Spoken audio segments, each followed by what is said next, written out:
put a smile on your face when you're moving from place to place. Good morning, good morning, morning, good morning, morning.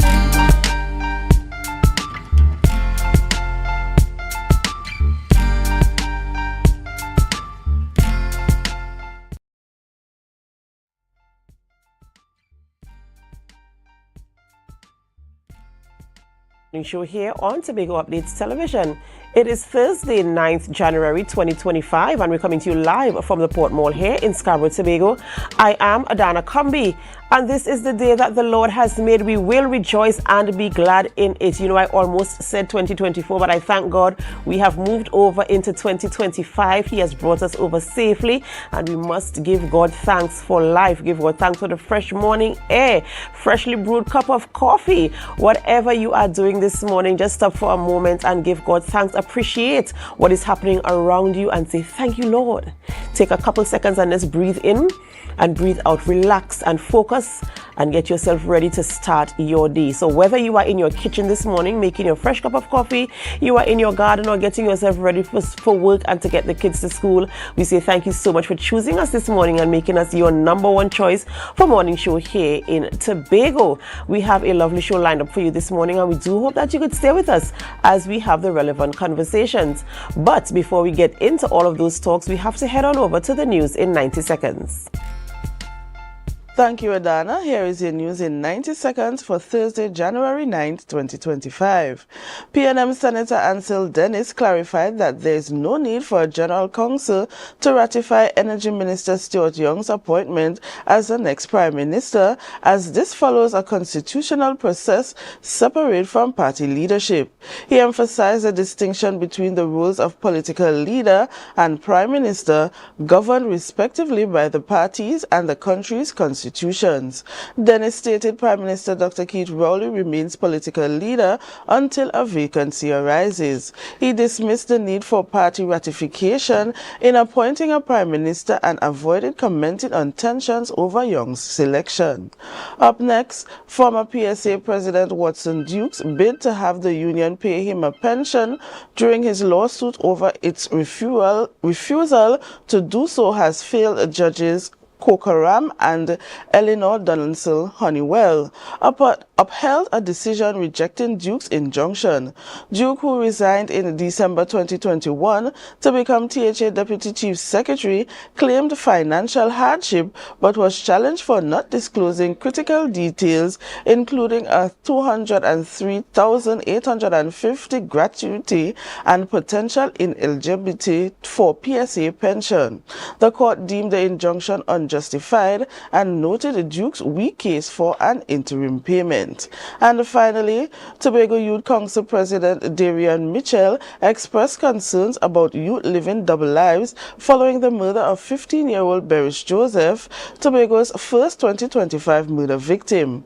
Mitchell lamented the community's failure to intervene, emphasizing the importance of guidance and support while acknowledging that individuals must accept help. He noted some youths are lured by fast money and flashy lifestyles. Mitchell rejected the notion of a teen crisis, attributing issues to social structures and personal choices rather than widespread youth behavior. And that was your news in 90 seconds. Thank you, Biana, for our news there in 90 seconds. And of course, you know, the hot topic right now is the PNM, where our Prime Minister announced over the weekend, I think it was, that Stuart Young will be his successor as Prime Minister when he steps away from politics. And of course, a lot of questions being asked. I think we even asked questions here on set as well, in terms of how constitutionally, how does that work? And we're seeing, of course, a lot of different opinions in the public space and a lot of questions coming to the fore. And some persons, of course, defending that the position taken in terms of the way things were done was the correct way, and some also challenging the way things were done. And I know that there is they have their this Saturday, and so that's right. And so we're hoping that, you know, some of these questions will be answered there. There'll be some clarity in the public space so that persons understand that it was done in the way it was supposed to be done, and that they can understand what it means in terms of the PNM itself as a party, and what it means in terms of governance as they move forward for governing Trinidad and Tobago. So we just have to wait and see what will happen there. You know, as it were, where that is concerned. And, you know, switching gears now to your last news story there, talking about the young guy having his opinion on, you know, social integration and the way we behave. And there's something I always mention, that we always try to adapt or adopt some types of Western patterns, behaviors of the West. You know, we influenced by the music videos, the culture, the clothing, the bling, and all of these things. And we try to get those things into our lives. But what we don't realize is that those things are just for the camera. And people actually work to earn an income, and their lives aren't as flashy as it looks. And so, you know, we have to be very, very mindful of that when we are approaching certain situations in life, and not try to live above our means. Yeah, so I just want to speak to not just young people, but primarily young persons. You know, there's so many things that you can get involved in that can bring you some type of reward. True. Yeah, there's so many youth clubs on the island of Tobago, sporting clubs, different types of groups. Church groups as well. That's right, right, that you can get involved in. And the older folks, communities raise children. You know, there's the saying, it takes a village to raise a child, and that stands true. Yes. So if you see young persons in your community, whether they're idle, you might know that they have a skill. You know, kind of talk to them, mentor them, be a big brother, a big sister, or auntie or granny or somebody in the neighborhood, and, you know, keep a close eye on them and guide them along the right path. Yes. Biana, what is your plan for today? I know consistency came over into 2025. Are we still there this morning? Yes, we're still there. We're still there. Right. The 9 and counting. That's right. That's right. And we're going to make it to the very end, of course, and come back here to talk about all the things we achieved by staying consistent with our goals. Yes. Thank you so much for being on set with us this morning, Biana, and for sharing your views this morning as well, and bringing the news in 90 seconds. All right, ladies and gentlemen, it's that time of the morning where we celebrate with those who are celebrating. It's time for our birthday shout-outs.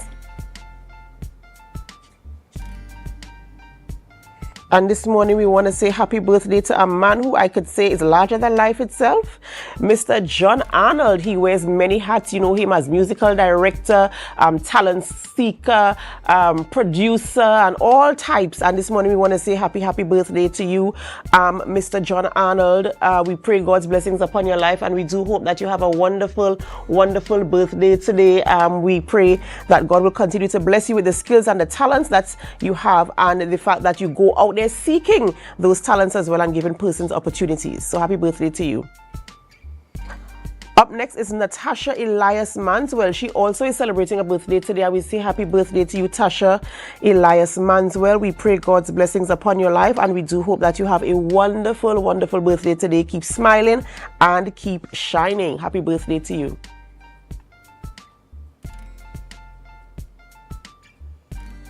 Next, celebrating a birthday is Miss Claire Guy Allen. Claire Guy Allen is celebrating a birthday today, and we pray God's blessings upon your life. We do hope that you have a wonderful birthday today, and we do hope that you enjoy everything that comes with celebrating a birthday.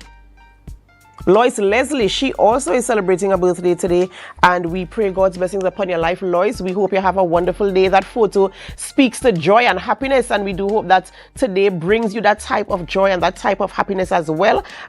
We pray God's blessings upon your life, and we do say happy birthday to you as well. And of course, if you are celebrating a birthday, you're celebrating an anniversary, a retirement, a promotion, whatever you're celebrating, we here at Tobago Updates Television, we join in the celebrations with you, and we remind you to put God first and to invite him and include him in your celebrations, because he is the very reason why there is something for you to celebrate. So happy celebration to you all. Who are we speaking with in studio this morning? I can tell you that we start off the conversation by speaking with Dr. Wheeler, gynecologist and obstetrician, as well as Dr. Chantel Winchester, gynecologist and obstetrician as well. We're speaking about cervical cancer awareness, and we also speak about Don't Fear the Smear campaign that is ongoing as well. Very, very important conversation. We need to know the things we need to look out for. We need to understand cervical cancer and all the things that entail. detecting and of course protecting yourself where that is concerned. And then we wrap conversations off by speaking with Miss Abini Taylor, no stranger to the public space and social spaces, entrepreneur, and we're talking about a new business alert this morning. Of course, we want to have that conversation, and we're so happy that you are locked on this morning with us, and we do hope you could stay to the very end, whether you're viewing on our Facebook live stream, on our YouTube channel, or on Amplia 102. We say thank you so much for choosing us. Thank you, thank you, thank you. We do hope you could stay to the very end, whether you are right here in Tobago, you might be in Trinidad or the Caribbean region, the United States of America, Canada, the United Kingdom, the continent of Europe, Asia, Africa, or Australia. We say thank you so much for choosing us and for making us number one. Do stay with us throughout the entire programming this morning. Of course, we have up next, as I mentioned before, we have Dr. Wheeler and Dr. Chantel Winchester. They are coming up next right after the break. But in the meantime, help us to share the live, share the live, share the live.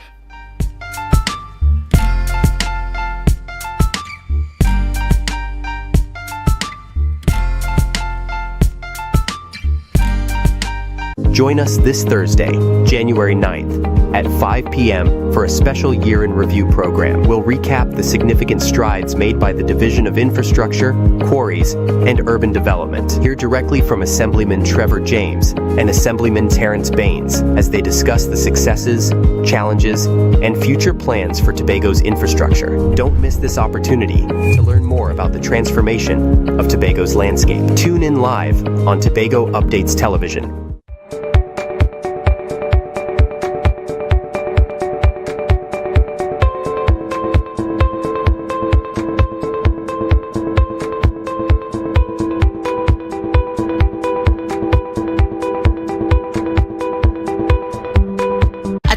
Members of TWCU Credit Union Cooperative Society Limited. Are you ready to take the next step and help shape your credit union's future? This is your chance to get involved. We're now accepting nominations for elections at our 75th Annual General Meeting 2025. Open positions include spots on the Supervisory Committee, the Board of Directors, and the Credit Committee. Nomination packages are available on our website www.twcu.co.tt, or you can pick one up at our Port of Spain or Tobago offices. The completed forms can be dropped off at the said offices or emailed to nominations@twcu.co.tt no later than January 17th, 2025 at 3 p.m. For more information, visit our website at www.twcu.co.tt. Don't miss this opportunity to make a difference. Apply today and guide the future of your credit union. TWCU Credit Union Cooperative Society Limited. Our credit union, one family. Ho ho! Delta Distributors Christmas special is here. Choose from our special meat packages at unbelievable prices. Ho ho! Perfect for your holiday feasts. Hurry! Limited stocks. Order now. 11 pounds chicken, 5 pounds pork, 5 pounds turkey, 1 picnic ham, 1 liter pear jacks, only $500. Ho ho! Order now at deltecdistributors.com. Call or WhatsApp 359-5040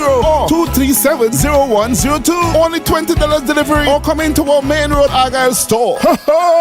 When the game is on, you don't want to miss the best moments. With Amplia TV, you can enjoy our ultimate sports package and watch your favorite games on the go. Stay connected and informed with sports news, scores, and stats with Amplia's fastest internet speeds. Up to 1 GB fiber internet, you can stream riveting football action, cricket, NBA games, and much more. With Amplia, it's game on. Visit amplia.co.tt or call 800-4663. Amplia. Do more, live more.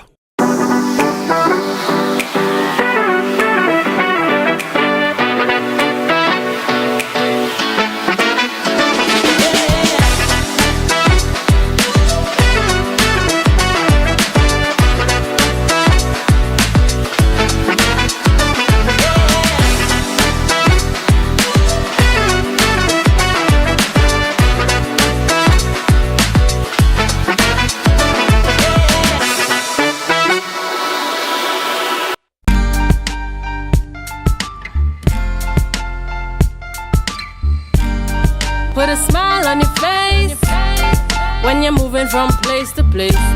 Good morning, good morning, morning, good morning, morning.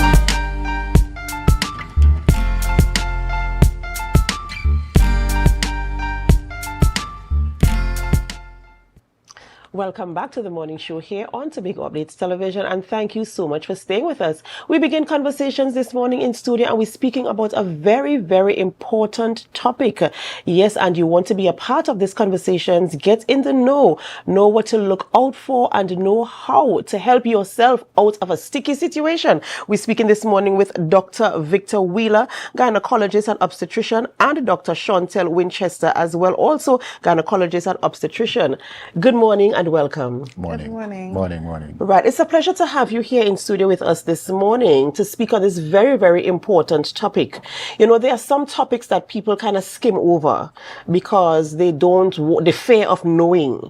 And for me, I think the knowledge gives you the opportunity to deal with a situation that you might be facing or you can potentially face. And we're talking about cervical cancer awareness. And before we get into the awareness, we want to talk about what exactly is cervical cancer. Good morning. So cervical cancer is cancer of the cervix. The cervix is the part of the woman's reproductive system that connects the uterus or the womb to the vagina. So we refer to it as the neck of the womb. This is when abnormal cells are developed at the neck of the womb, and then it can invade the rest of the body. Mm-hmm. And you know, of course, when it invades the rest of the body, you're definitely at risk. Yeah, you're definitely at risk, and you want to take care of yourself. What age group, is there a specific age group of women who would be at risk of, getting cervical cancer? Okay. So first of all, cervical cancer is a slow-growing cancer. It takes a long time to develop. And the causative agent for this is the HPV virus. So risk factors for this, the women who are exposed to this is women who are sexually active, because the HPV virus is a sexually transmitted virus. So if you are sexually active, then you are at increased risk of developing cervical cancer. So that is approximately age 21 to 65. And I realize that you're cautious there in mentioning the ages, which I quite understand. But viewers, I want you to pay attention. There is a guideline for the age, but primarily once you are sexually active, you are, likely you are in the line of risk to get cervical cancer. So you want to make sure that you put that in the mix as well. Can cervical cancer be prevented? Yes, cervical cancer is one of the most preventable cancers, and that is why we are here to raise awareness for cervical cancer. January, Cervical Cancer Awareness Month, and it can be prevented through regular screenings via pap smears and also vaccinating against the HPV virus. Right, so you introduce now some of the things you can do to prevent it. So we're talking about a pap smear. What is a pap smear and how is it done? Okay. So a pap smear is a medical procedure that is done to take a sample of the cells of the cervix and send it to the lab to be tested. How it is done is, I can do a demonstration here. So I have here, this is a speculum. This is the instrument that is used to place into the vagina. So we insert it into the vagina, and in order to visualize the cervix, and the spatula or the brush, these are the instruments we would use to obtain the cells and put it on the slide and then send it to the lab to be tested. Right. And I want to talk a little bit about how have people, especially that age group you mentioned, cautiously, have women been coming forward to do pap smears? Do they understand the importance of having pap smears done and coming forward to do them on a regular and a consistent basis? Well, there are many women who religiously do their pap smears when they are supposed to. Those are the very health conscious ones. Then there are other women who are afraid, just as Dr. Winchester said, are afraid of the procedure. It might hurt. But part of the reason for raising the awareness is to target those women who have never had a pap smear. Because the women who have never had a pap smear and have been sexually active, those are the ones that are at risk, because they could have something going on, and as Dr. Winchester said, it takes a long time to develop. So they could be there going along their merry way and a cancer is developing. The women who take regular pap smears, which is our protocol is every 3 years, tend to, if anything develops, it will be picked up early and it can be treated. And you know, how regular should you do a pap smear? Because I know there's a time frame that you're supposed to remain consistent over a period of time. So in Trinidad and Tobago, our schedule, this is not advised to have a pap smear less than 21 years. The screening schedule is from 21 to 65 every 3 years. Once your pap smears have been normal, you can continue every 3 years up until 65. However, after 65, if you had normal screenings, then you can stop. If you had any abnormal screenings within that time, then the doctor will let you know your specific schedule. And what if on your first or second or third screening you see something there? How is it? Is it as it is detected then you start to treat, or do you still have to continue having pap smears?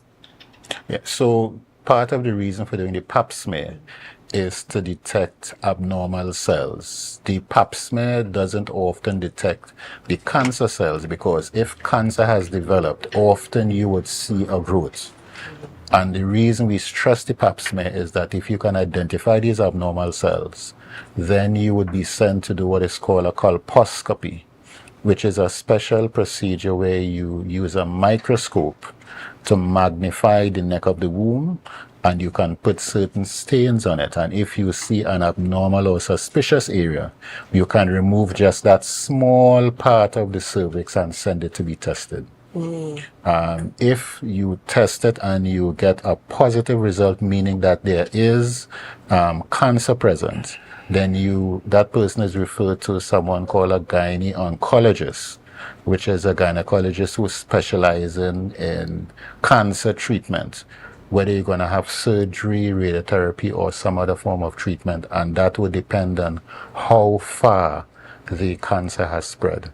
So by doing the pap smears regularly, you either identify it before cancer has developed, or if there's something developing, you catch it at a very, very early stage, where you can actually remove just a small part and prevent or even cure that person from the cervical cancer.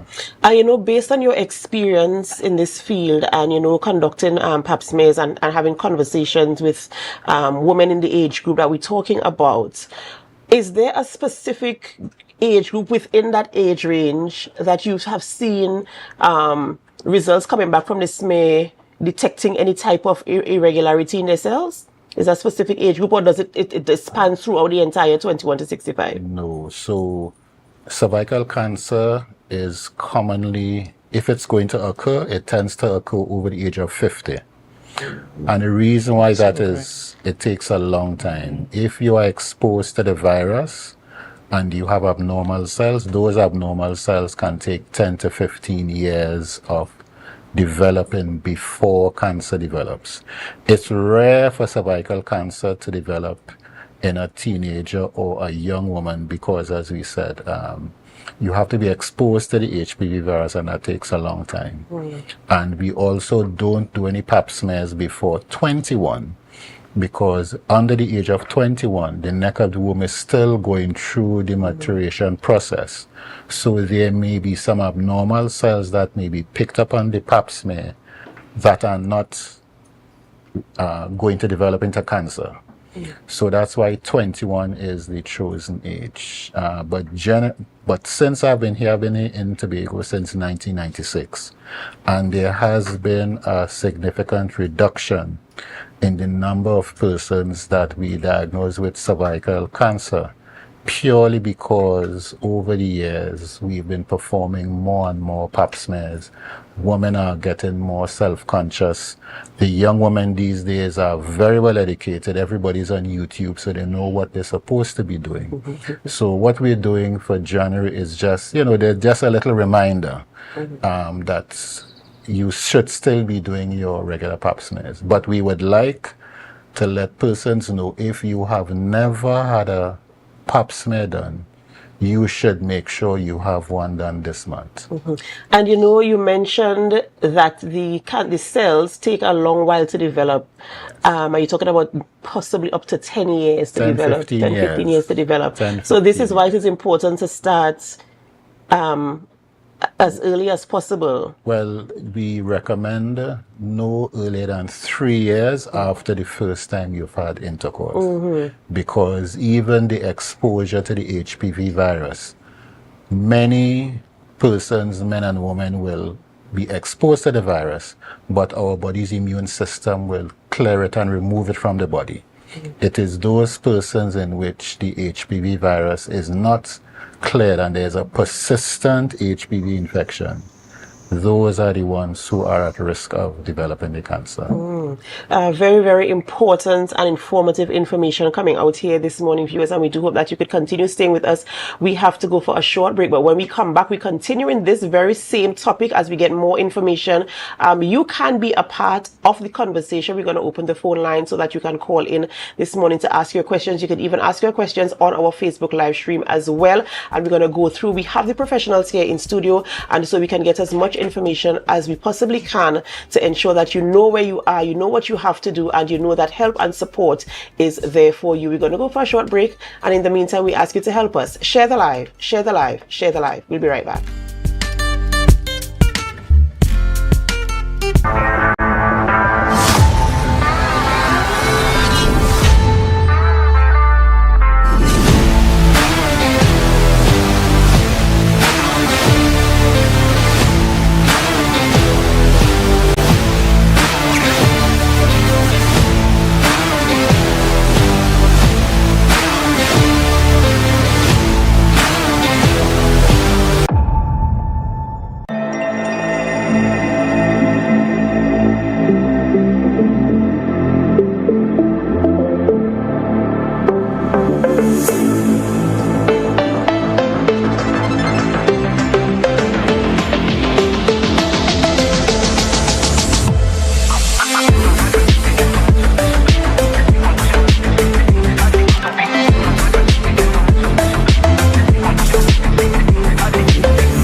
MI4 Security Services Company is the most advanced security service in Tobago. Ask about our cash and transit service. It's safe, risk-free, reliable, and timely.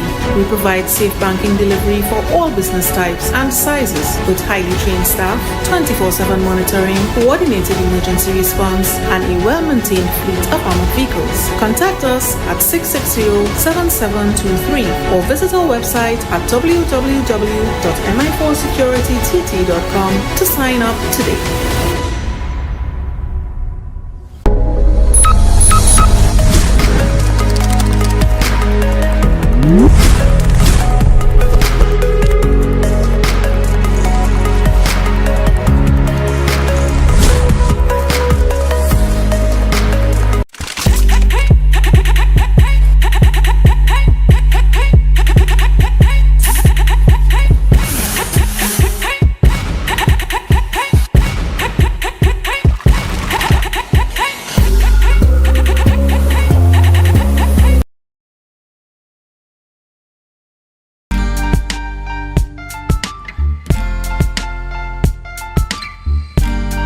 Put a smile on your face when you're moving from place to place. Good morning, good morning, morning, good morning, morning. Welcome back to the morning show here on Tobago Updates Television, and thank you so much for staying with us. We continue conversations this morning, and remember the phone lines are open, so you can call in, you can WhatsApp us, or you can even leave your comments on our Facebook live stream to be a part of this conversation. We continue speaking with Dr. Victor Wheeler and Dr. Chantel Winchester, gynecologist and obstetrician. We're talking about cervical cancer awareness, and of course, don't fear the smear. Before we went to break, we were talking about things that you can do to detect and prevent cervical cancer, and you also introduced the vaccine into the conversation. So let's talk a little bit about that as well. Okay, so the HPV vaccine, since that we already found out what causes cervical cancer, the HPV virus, there is a HPV vaccine available in the public system for women and men, right? there are over 200 strains of HPV virus, but they have found out the high-risk types that actually causes the cervical cancer, which is HPV 16 and 18, and the vaccine actually covers for that. There are HPV 6 and 11, which causes genital warts, and the vaccine we have available here covers for both genital warts and cervical cancer, and this is available in the public system, in the health system. Now, I know that you're probably aware that a couple of years ago there was a lot of controversy about the introduction of the vaccine in young girls and boys, right? And this was because they wanted to target the population of children before they become sexually active, and that is between 9 to 14. Boys and girls between 9 to 14 were advised to have the vaccine so that when they start to become sexually active, they're already protected against the HPV virus. Women can get the HPV vaccine as well. They can get it up to 45 years old, and this is available in the public system. I mean, when you introduce vaccine into a conversation, I know a lot of people, there's a lot of stigma where that is concerned. But if the research shows and the professionals say that, you know, it can assist in preventing, or, you know, it's something to consider as well. I mean, we're talking about Cervical Cancer Awareness Month. This is the month of awareness for cervical cancer. So what are some of the things people need to be aware of? They need to know, how do they contact a professional? If they're not going to the public centers, where can they go? And is there a way that you can, outside of saying, listen, let me go and get my smear done, is there a way that they could say, maybe something is off and I need to go and get checked? Okay. So pap smears are free in the public system at the health centers. You can call in, make an appointment, and have your pap smears done. Additionally, because it's Cervical Cancer Awareness Month and we really want to get all the women to get their smears done, at my private office, we are actually doing a promotion where you can call in, make an appointment, and get pap smears done at any day of the week of any appointment. So you can call in even on Sundays. We are trying to make ourselves available so that you can have the pap smears done. During the day, 8 to 4, you can visit TLH building, Dr. Wheeler's office to have it done. And in the afternoon, Saturday, Sunday, you can call us and we will provide the service for you just to have it done. All right, so tell us the contact details that viewers can call to get. So the office is located at Bukutang Center, Lux Medical Center, and the telephone number is 757-4053. You can use WhatsApp as well to make the appointment. Right. Viewers, remember, you can call in this morning. The number to call is 284-6597, 284-6597. You can also leave your comments or questions on our Facebook live stream, or you can also WhatsApp that number, 284-6597.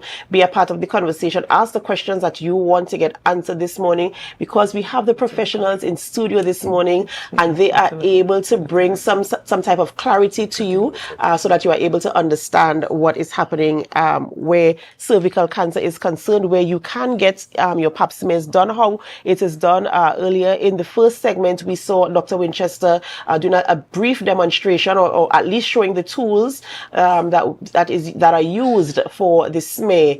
I know a lot of women, especially the younger ones, who might not have done it before.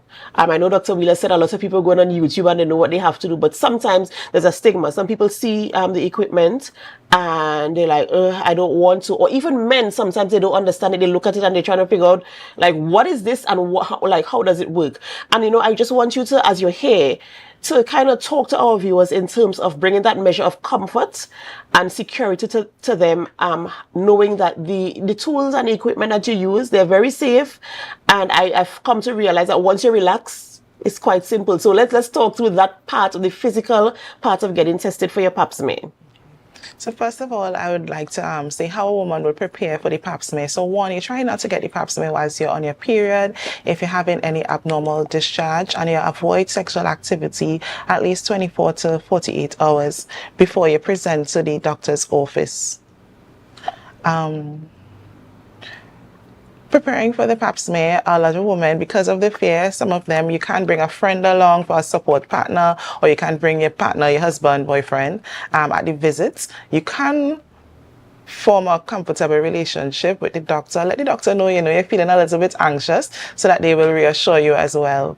And the doctor will re-explain the procedure to you, and it's basically to relax. The pap smear is a very simple, easy procedure. It takes approximately 5 minutes or even less, and that 5 minutes or less can save your life through the preventative screening. So it is just 5 minutes. You go, you have it done, and that can prolong your life, because cervical cancer can impact your life for a lifetime, and it's not just you alone you're impacting, it's the entire family. So that 5 minutes can definitely save your life. What are, in terms of the after having the pap smear done, and it's the cells are sent off for testing, how soon after do you get your results? And I know you mentioned if it's normal, then you don't have to test again for another 3 years. And if it's abnormal, then you get the advice from your doctor, and they tell you what to do. So how long in the waiting period? Because, as you're talking about anxiety, if I'm going to get tested for something, what is the standard waiting period to get your results back? Well, unfortunately, there's a difference between the time for the waiting, if it's done in the public service as opposed to privately. In the public service, it can take 6 weeks to 2 months, but privately, within a week to 10 days, you should be able to get your results. And that is another conversation as well that needs to be had, in terms of managing expectations. So like if you go to the public healthcare system to get it done, knowing once the patient knows, it's a 6 to 8 weeks. Yes. I think that should be a part of the conversation, yes, so that they can manage expectations. Anxiety is low, so that, yes, they don't have to be sitting there panicking for 2 whole months, but just know that this is the normal standard time, yes, for the results to come back. And as you mentioned, once the results come back, the patient comes in, you say, well, listen, normal, nothing abnormal there. So usually there's a review. Depending on where you go, you may get a telephone call saying, look, we got your results, the results are normal, your next pap smear is scheduled for 3 years. If, however, the pap smear shows some abnormality, not necessarily cancer, the doctor would ask you to come in to discuss treatment options. Sometimes the pap smear may show a very slight infection, and they say, okay, well, we need to treat this and repeat this in a few months' time. Sometimes it shows some abnormal cells that are just mild, and they say, okay, well, maybe you need to just have this repeated in 6 months or a year. Sometimes the results may show some abnormality that may require you to be tested for HPV, the human papillomavirus. So it all depends on what the results show, but in many places, if the results are normal, you'll just get a telephone call. Dr. Winchester, you mentioned earlier when you were talking about reassuring the patient, and you're talking about, you could come with a friend, come with your partner, come with whomever. How important is it for men to also understand cervical cancer and the procedures that should be taken where that is concerned, to provide that measure of support to their partners as well? So it is important because, like I said, cervical cancer would affect everyone. And I am happy that you asked this question, because we can advocate for the men to speak to their wives, their mothers, their daughters, to encourage women to have their pap smears done and to have it done regularly, because it does affect everyone. And I like that you introduced that into the conversation, because sometimes when we deal with a matter, we only deal with the group who is directly affected, and we don't talk about the village, around that person. So it is very important for all of us to have the information as it relates to that. Remember, the phone lines are open, 284-6597. You can call in and ask your questions. But in the meantime, we continue talking about cervical cancer awareness. Remember, the age group for testing is 21 to 65, and Dr. Wheeler explained earlier in our first segment, the reason is because at 21 or before 21, explain to them again. The cervix, the neck of the womb, is still going through its development process. So if you do a pap smear before that time, it may pick up cells that may be abnormal but not related to cancer. And so that's the general reason why it's not done before 21. But the other thing is, first of all, if you've never had sexual intercourse, we don't recommend pap smears. It's virtually impossible to do it. And we usually recommend 3 years, no earlier than 3 years after your first sexual encounter, because even if you did get exposed to HPV at that very first encounter, it does take a number of years before any changes will develop on the cervix or the neck of the womb. And you know, this conversation I think was very, very thorough in terms of explaining what cervical cancer is, in terms of explaining how to have your pap smear done, the vaccine, what is expected after the screening, the phone call, and even patient care. So I want to say thank you so much for coming this morning and having that conversation.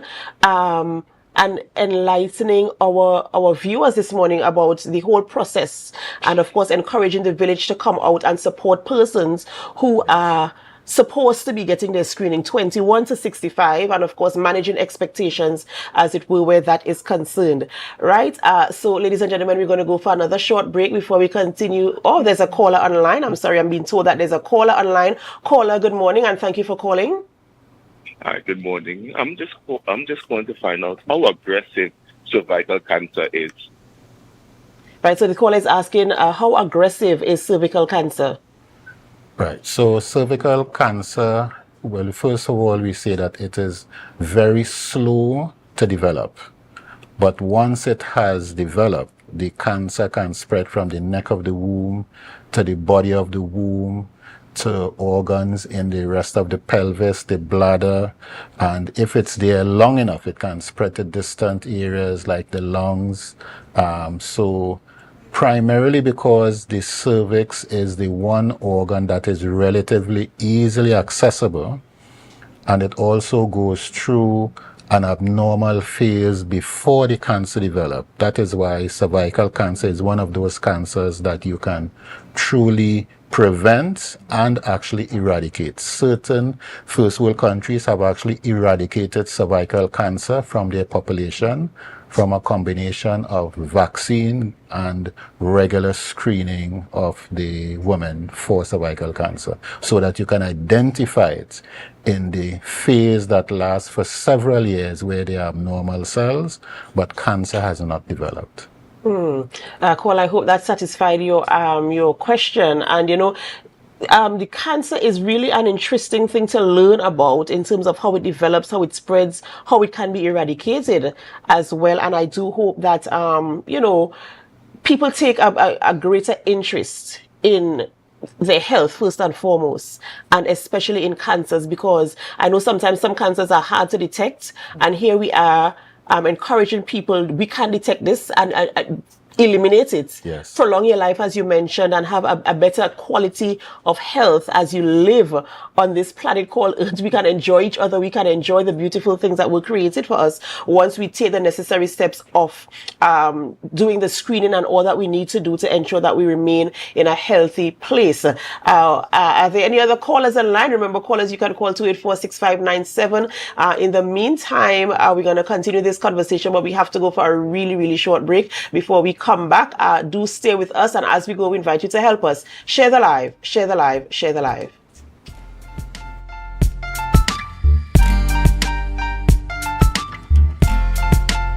Join us this Thursday, January 9th at 5 p.m. for a special year in review program. We'll recap the significant strides made by the Division of Infrastructure, Quarries, and Urban Development. Hear directly from Assemblyman Trevor James and Assemblyman Terrence Baines as they discuss the successes, challenges, and future plans for Tobago's infrastructure. Don't miss this opportunity to learn more about the transformation of Tobago's landscape. Tune in live on Tobago Updates Television. You can now get whatever you need whenever you need it anywhere in Tobago with Tobago. Your meals, medication, groceries, and shopping all delivered directly to you. No more hassle, no more stress. Get the Tobago app today on Google Play or Apple App Store. That's TAPPOGO, and let us deliver to you. Check our website at www.tapogo.app or call the experts at 494-TOGO and 484-4746. Tobago. Relax. We will get it to you. Tobago's at your service. MI4 Security Services Company is the most advanced security service in Tobago. Ask about our cash and transit service. It's safe, risk-free, reliable, and timely.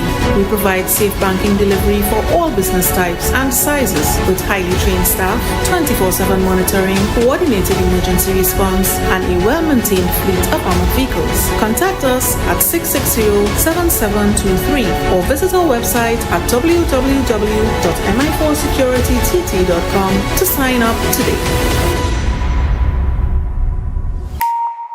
Want to get better? Where to start? What kind of exercise to do? What to eat? How to get restful sleep? Need a doctor to search for root cause? Look no further. Come to Majuba Hill Lifestyle Center Foundation at our Wellness Center in Goodwood, or Food Hub in Darrow Springs, Scarborough, or Doctor's Office in Goodwood and Darrow Spring. Contact 49 Swift 4979 438.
Put a smile on your face when you're moving from place to place.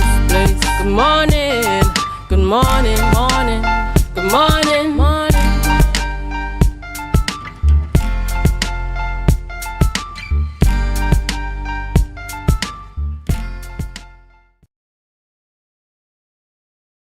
At 7:46 a.m. So if you're getting yourself to work for 8 and the children to school, remember to drive safely on our nation's roads. We want to get there safely. Consider yourself and the pedestrians as well.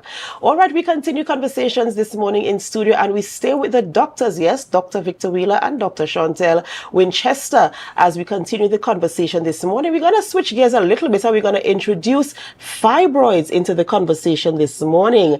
So Dr. Wheeler, talk us through what exactly is fibroids and how does it affect the woman? Right, so fibroids is a benign or non-cancerous condition that affects the uterus. It's very common in women, even more so common in women of Afro-Caribbean descent.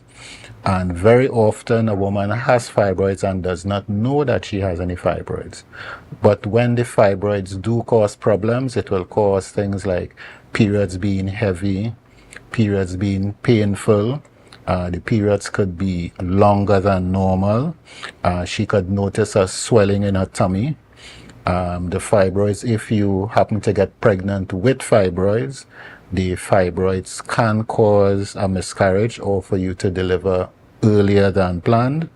And the presence of fibroids can also make it difficult for you to get pregnant. But it's important to check because it can also cause you to become anemic. Women find that the periods are heavy, they're becoming anemic, and they don't understand. And when they do get a check, the womb is enlarged and they have a fibroid. Now, the way of detecting it, when you have when you go to your doctor, the doctor will want to examine the womb itself to see if it feels enlarged or not. And if it does feel enlarged, then you will be sent to have an ultrasound scan to see. That ultrasound is something that will show if there is any abnormality in the uterus itself. And there are different options for treating the fibroids. You can have medication tablets if it's just pain and heavy bleeding. There's medication to shrink the fibroids down. There's also, if the medication doesn't work, there's options of surgery to remove the fibroids. And the one way of totally clearing all the fibroids would be to take the womb itself out by performing a hysterectomy. But that is really a last resort in the different options you have for treating fibroids. And how are fibroids developed? How does somebody get fibroids? It's really genetics, because if your mother or your sister have fibroids, you could develop fibroids. The actual cause of the fibroids is not quite known. Persons say if you eat lots of red meat, you can get fibroids, but that's really not so. But it's very common in the population. And you're talking about if you can take medication to reduce the size of the fibroid, or surgery to remove them, or extracting the womb. If you, let's say you take medication, the fibroid shrinks or it disappears, is there a possibility of it reappearing? Yes, the medication that is available to shrink the fibroids only acts while you are taking the medication itself. And often we would use that. So let's say, for example, someone is very anemic, having heavy bleeding all the time. You could use that medication to shrink it down and stop the bleeding to allow that person to build up their blood count. And other times the fibroids are so large, fibroids can grow as large as a football. And if you're going to have surgery, then the cut on the tummy is a large incision. Sometimes the medication is used to shrink it down so that if you have to remove the fibroids, it's a smaller cut and you tend to bleed less. One thing that I should mention is that when you reach your menopause, the fibroids tend to shrink, because what causes them to grow is the estrogen being produced from your ovaries. So at menopause, when you no longer are producing estrogen, the fibroids shrink. Sometimes a year or two before menopause, your fibroids are large, causing problems.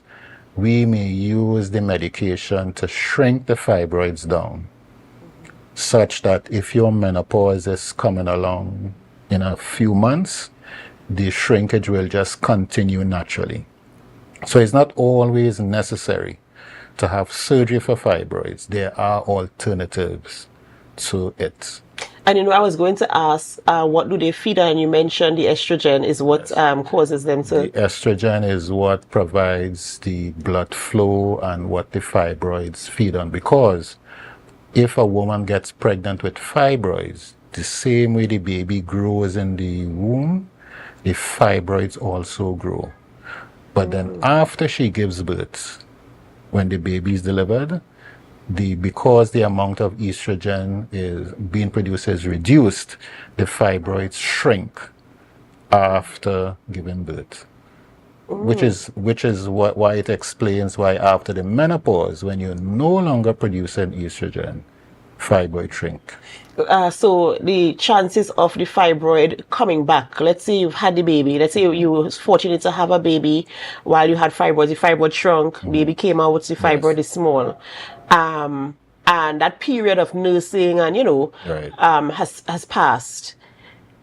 The fibroid has shrunk, it hasn't disappeared, it's still there, but it's smaller. Will it grow back again as you start to produce? Depending on how, let's say someone were in their 20s and the fibroids would shrink after they give birth. you have many more years of exposure to estrogen. So it is likely the fibroids they don't always, but they could grow larger. And this is when it comes to surgery. Some women say they've not tried to get pregnant before. They have fibroids. They want all the fibroids removed before they try it. We don't encourage that because we don't know how long you are going to take to get pregnant. And if you have surgery to take it out at an early age, and 10 years before you get pregnant, you are likely to have more fibroids growing back. So that's why we talk about the surgical part of it, which was quite commonly done before. It's not advocated as much these days because there are alternatives. It's I was never aware of this, so I'm happy to have this conversation and to bring this into the conversation, knowing that the estrogen is what the fibroids feed on to grow, and it really is amazing that you're saying that you can still become pregnant, and in fact when you get pregnant and you have the baby now, the fibroids will respect that, and of course, if I could use that term, and it will shrink and be more manageable in that period of nursing. You also did mention that there's no known cause for fibroids except it being hereditary, and so I don't know. For me, I am looking for some sort of comfort and assurance that I might not be getting fibroid anytime. There's not in my family line, but for the person who might have it in their bloodline, is kind of concerning to think, wow, there's no known cause, so there's nothing you can really do to prevent it from happening. In terms of management, there's the medication. Are there other ways that you can manage living with fibroids? So first I should say, many women have fibroids. They have as many children as they want. They live normal, healthy lives. They may not know that they have fibroids unless some other problem develops and it's coincidentally found. So the main thing is just the mere presence of fibroids is not a problem. If you go for a checkup and it's detected that you have fibroids and you are not, periods are normal, you had 2 or 3 children, you're not having pain with the periods, everything is normal, there's no need to do anything to it. It's only when it's causing a problem to you, then you would need to have it addressed, because it is so common. And you did mention that it is not malignant, so it's not cancerous. Right. However, women, you can develop uterine cancer and have fibroids, but the fibroids themselves are not something that will go and develop into cancer. I wish we had a little bit more time to continue this conversation, because I'm getting educated here where this is concerned, and I'm happy that our viewers are locked on our live stream as well. In closing, what are some of the things you want to share with our viewers in terms of both fibroids and cervical cancer, in terms of getting themselves tested, just general information they should know as we move forward?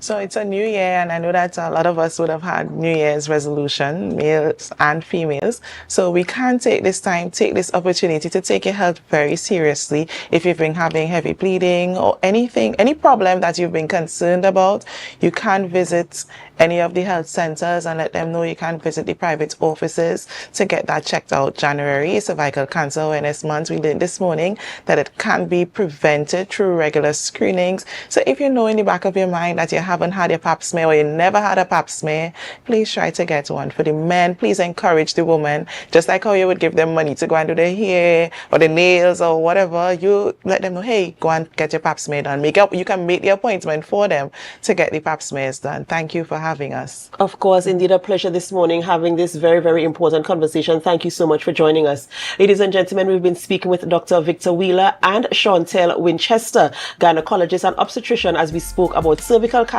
and fibroids, what you should know and what you should do to preserve your health and your life. This is where we end the morning show here on Tobago Updates Television, but it's not where we end our programming. We head on over to GMT, that is Good Morning Tobago, and we do hope that you can stay with us. And as you stay with us, we invite you to help us share the live, share the live, share the live.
another episode of Autocorrect. This is Friday, the 3rd of January.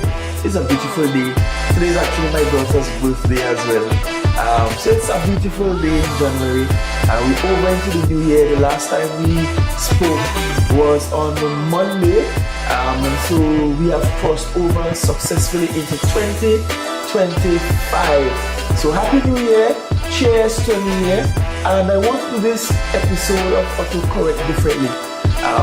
We have been getting quite a lot of engagement as the videos are posted online and as we are engaging through the local television stations, primarily Tobago Updates and Tobago Channel 5. And so this morning I've asked the crew that is behind the camera to pull live some of the questions for me and to simply ask the questions as they pop up across the screen, as they are sent in the messages, so that I can answer some of your burning questions, some of your concerns, some of the misconceptions you might have about this autonomy conversation. And I pledge that ever so often we'll pause the regular schedule to actually stop and answer your questions, because we have staff that and they are diligently going through the questions every time you ask, so that we can take copious notes and we can address them, because you too are part of this autonomy conversation. You're not the Chief Secretary just talking to himself. And in this new year, 2025, I intend to bring guests onto the show, although it's 5 to perhaps 7 minutes thereabout, just so we could talk about some of the pressing issues. So it won't just be the voice of the Chief Secretary that you will hear. In future episodes, we'll find a way to go and target our fisher folk, or farmers, or housewives, or teachers, or doctors, or professionals, just regular Tobagonians, so we can hear from Tobagonians how they truly feel about this autonomy question. So I'll ask Ms. Chambers, who is behind camera today, to just, as the questions are popping up, to just share some of the questions, and I'll see how I can answer them rapid fire for you. Chambers, Happy New Year, girl. How things? Happy New Year to you as well, Chief. So one of the questions people have been asking, what role will Tobago have in national decision making under autonomy?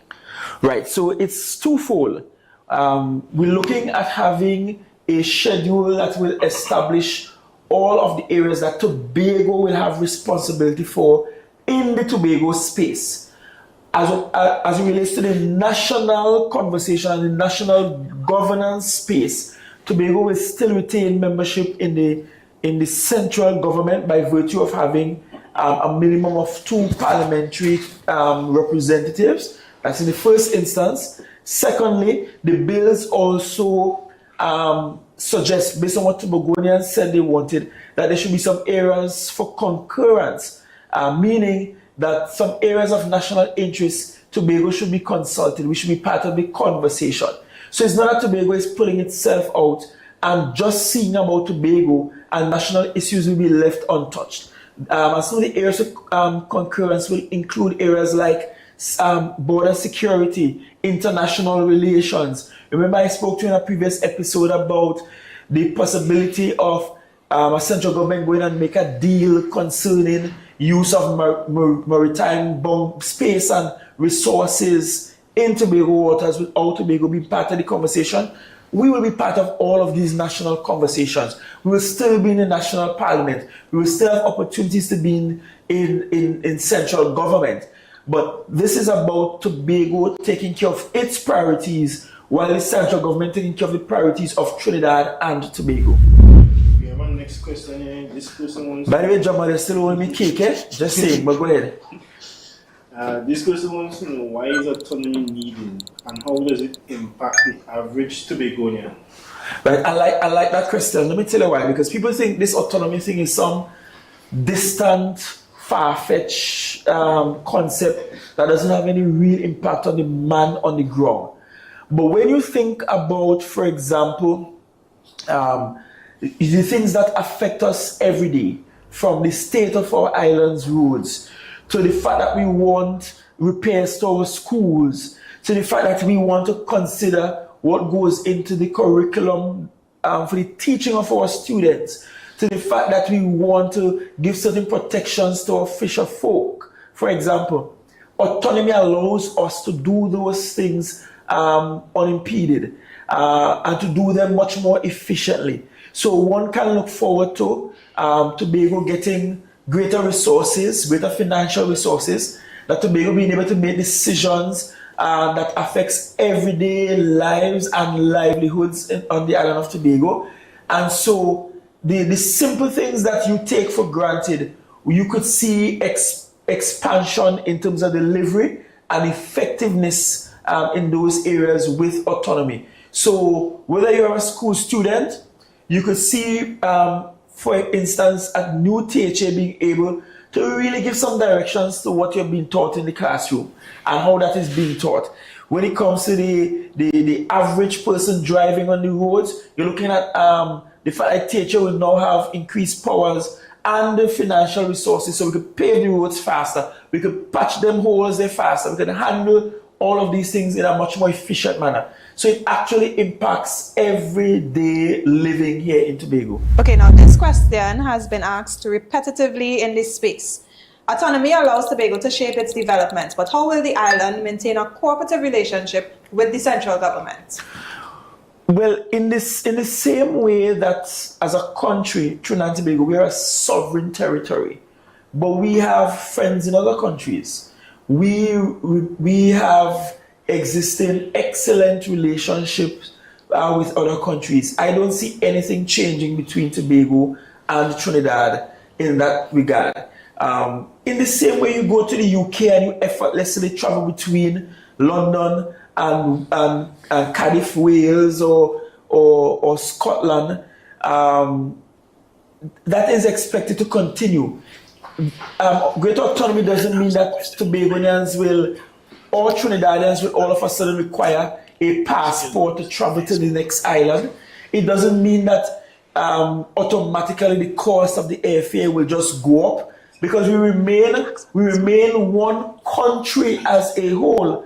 And the cabinet of Trinidad and Tobago will remain the cabinet of Trinidad and Tobago. It is just that when it comes to some priority areas for Tobago and Tobagonians, we will handle that ourselves. But it really does very little to impact the relationship that happens between Trinidad and Tobago. As a matter of fact, it might actually improve the relationship, because Tobagonians will now feel as though they have a say in the country. They have some authority themselves, and that as a Tobagonian, they're not just left behind in a small corner somewhere, forgotten by the national priority. Your priority will now have some priority, and because of that, I think the relationship will be strengthened.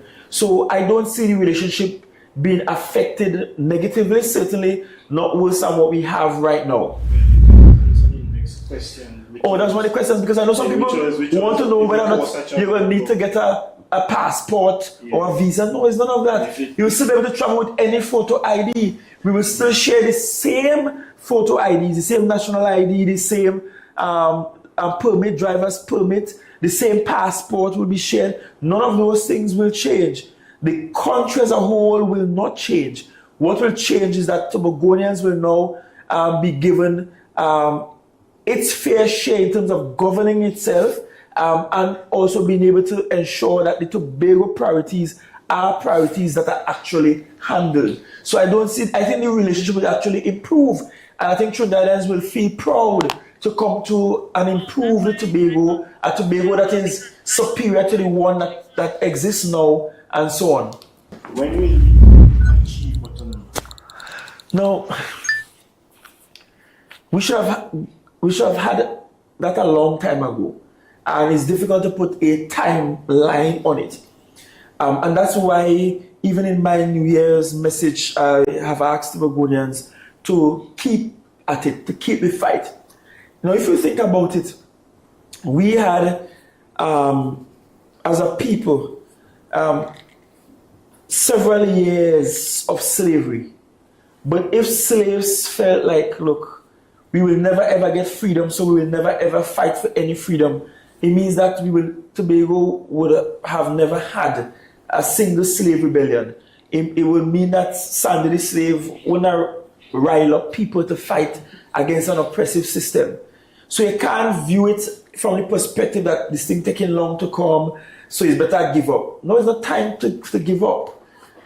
Good things come after a long fight. The hotter the battle, the sweeter the victory.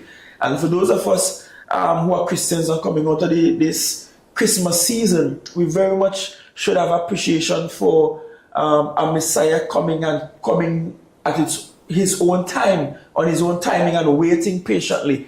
And I'm saying to Tobagonians, while we cannot put a time frame on when it will happen, it should not stop us from putting our shoulders to the wheel and putting in the work that is necessary and advocating until we get the autonomy that we deserve and what is rightfully ours.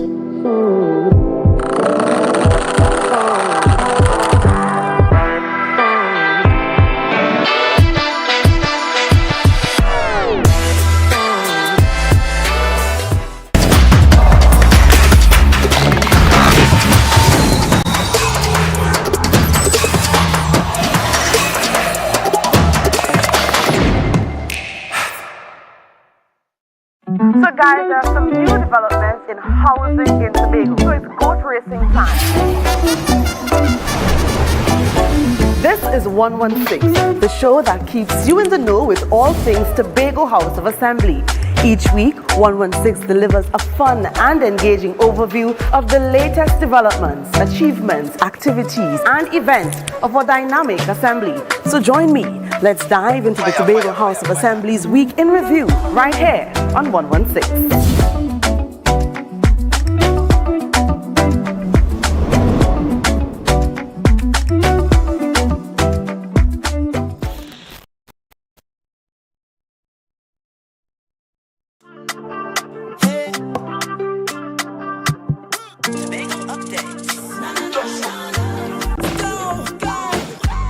It's a brand new morning, rise up to a brand new dawning as the passion start to rise. The energy fill the skies. I say thanks for favor to wake up and hear my neighbor. 60,000 people strong and the vibes is never wrong. We are beauty, we are power, we are people in the sun. We are beaches, we are rivers, we are melanated ones. We special and there is no denying Tobago is number one. I am you and you are me. Together we're stronger. Good morning, Tobago. Good morning, Tobago. Good morning, and welcome back to Good Morning Tobago right here on Tobago Updates. I am your host, Chanel Felix. And you know, whenever you see me sitting here, it's because we're about to have those conversations that you want to have while I ask those questions that you want asked. But before we get into this morning's interesting conversations, let's have our news in 90 seconds. PNM Senator Ansel Dennis clarifies there is no need for a general council to ratify Energy Minister Stuart Young's appointment as the next Prime Minister, as this follows a constitutional process separate from party leadership. He emphasized the distinction between the roles of political leader and Prime Minister, governed respectively by the parties and the country's constitution. Dennis stated Prime Minister Dr. Keith Rowley remains political leader until a vacancy arises. He dismissed the need for party ratification in appointing a Prime Minister and avoided commenting on tension over Young's selections. Additionally, former PSA President Watson Duke's bid to have the union pay him a pension during his lawsuit over his refusal to do so has failed. Judges Radish Kukaram and Eleanor Donaldson upheld a decision rejecting Duke's injunction. Duke, who resigned in December 2021 to become the THA Deputy Chief Secretary, claimed the financial hardship but was challenged for not disclosing critical details, including a $203,850,000 gratuity and potential ineligibility for a PSA pension. The court deemed the injunction unjustified and noted Duke's weak case for an interim payment. And finally, Tobago Youth Council President Darian Mitchell expressed concerns about the youth living double lives during the murder of the 15-year-old Beres Joseph, Tobago's first murder of 2025. Mitchell lamented the community's failure to intervene, emphasizing the importance of guidance and support while acknowledging that individuals must accept help. He noted that some youths are lured by fast money and flashy lifestyles. Mitchell rejected the notion of a teen crisis, attributing issues to social structures and personal choices rather than widespread youth behavior. And that was our news in 90 seconds. Now we're going to take a quick break and we'll be back right after this. When the game is on, you don't want to miss the best moments. With Amplia TV, you can enjoy our ultimate sports package and watch your favorite games on the go. Stay connected and informed with sports news, scores, and stats with Amplia's fastest internet speeds. Up to 1 GB fiber internet, you can stream riveting football action, cricket, NBA games, and much more. With Amplia, it's game on. Visit amplia.co.tt or call 800-4663. Amplia. Do more, live more. Want to get better? Where to start? What kind of exercise to do? What to eat? How to get restful sleep? Need a doctor to search for root cause? Look no further. Come to Majuba Hill Lifestyle Center Foundation at our Wellness Center in Goodwood, or Food Hub in Darrow Springs, Scarborough, or Doctor's Office in Goodwood and Darrow Spring. Contact 49 Swift 4979 438.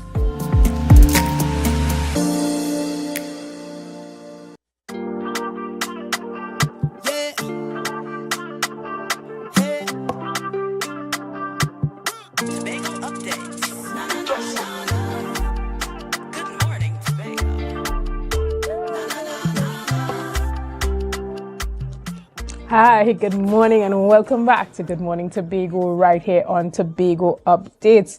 So we're going to start off our discussions this morning by continuing to chat on the transition between one prime minister to a next.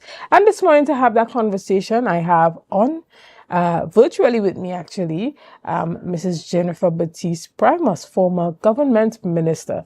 Good morning and welcome to Good Morning Tobago right here on Tobago Updates. Hi, good morning, Chanel. Good morning, Trinidad and in particular Tobago. And good morning to my baby sister, Lucy Beverly, my niece and my great niece who reside in Tobago. Excellent. Thank you for having me.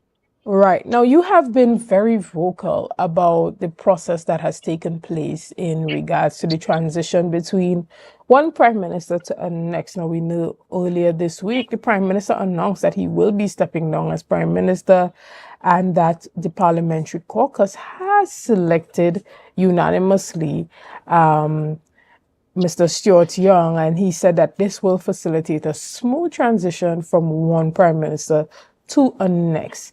But from your perspective, this directly contradicts with the PNM's constitution. Give us an overall view of that.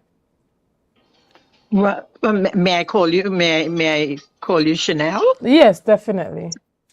All right, Chanel. The established tradition in the PNM is that you identify your political leader, at least in the last few years, with the introduction of the one-man, one-vote system.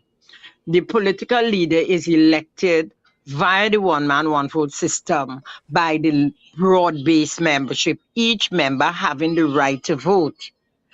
And having become the political leader leads the party into elections. And if God has blessed us with office on the last two occasions, the political leader immediately, automatically becomes the prime minister. But what what we observe taking place is the procedure has been adopted is a back to front approach, where the Prime Minister and the Honorable Prime Minister and political leader has taken the decision that he will resign. And I mean, nobody in the PNM is pushing him out. We support him 1000% as our political leader. But he has taken the decision to resign, and therefore to have Stuart Young, Honorable Stuart Young, appointed as the Prime Minister. And you and I know where that is today, that there appears to be challenges with that. My focus, however, is on the political leadership of the party.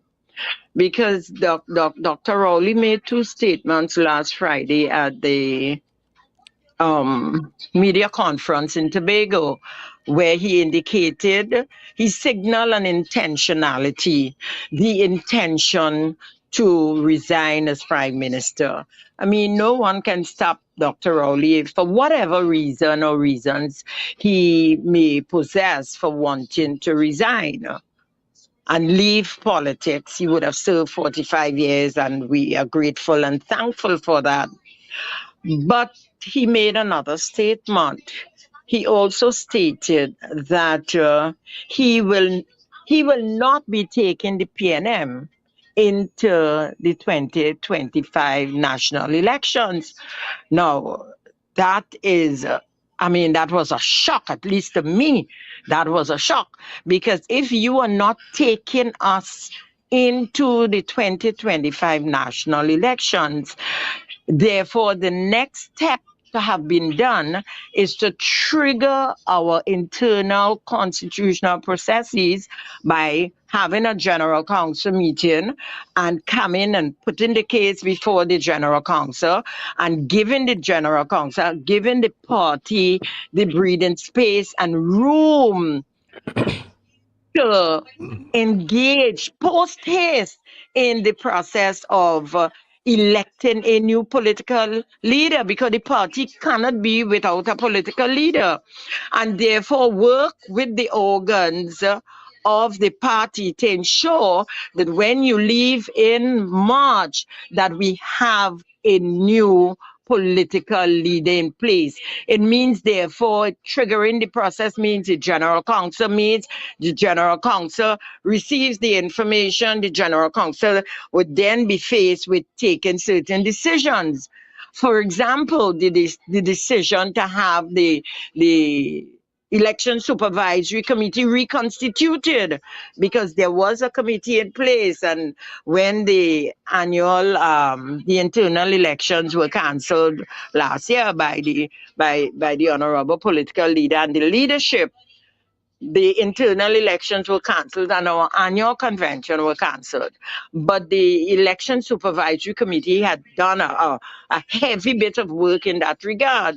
So from my perspective, what is required is for the General Council, in assessing the situation, would then have to reconstitute that committee, have that committee do its work, identify a nomination day and an election day, and also to schedule a special convention so that the new political leader can be installed by the special convention before he demits office, or the day on which he demits office in March.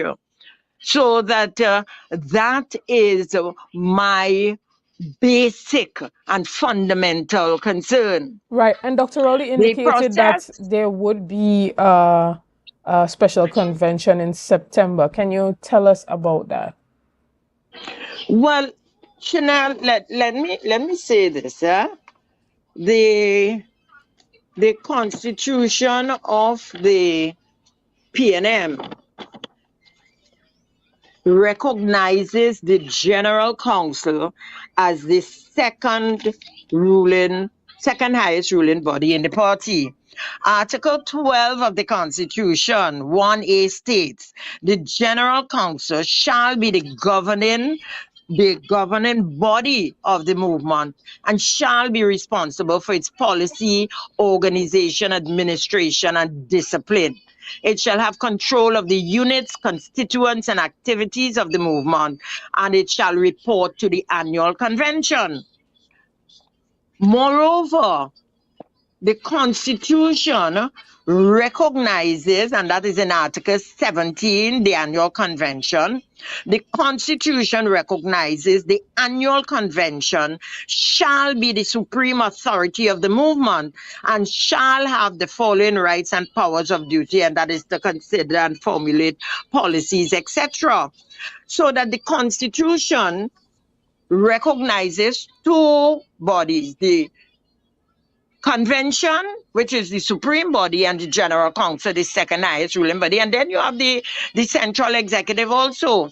But the Constitution also recognized that the leadership, the political leader and leadership of the party, and there is a premise that through this article that the political leader can do whatever he wants, and that is not true, because Article 19, the political leader and deputy political leaders, 1 states, subject to the provisions of this Constitution, and Chanel, those are the operative words there, subject to the provisions of this Constitution. The political leader shall be responsible to the party for the execution of its political affairs, and in the execution of this responsibility, he shall act in consultation with the chairman, vice chairman, lady vice chairman, and deputy political leaders and the general secretary, who shall together comprise the political leadership of the party. Right. But you see, before these powers and authority could be exercised, the Constitution says that in exercising these powers and authority, these are subject to the provisions of the Constitution.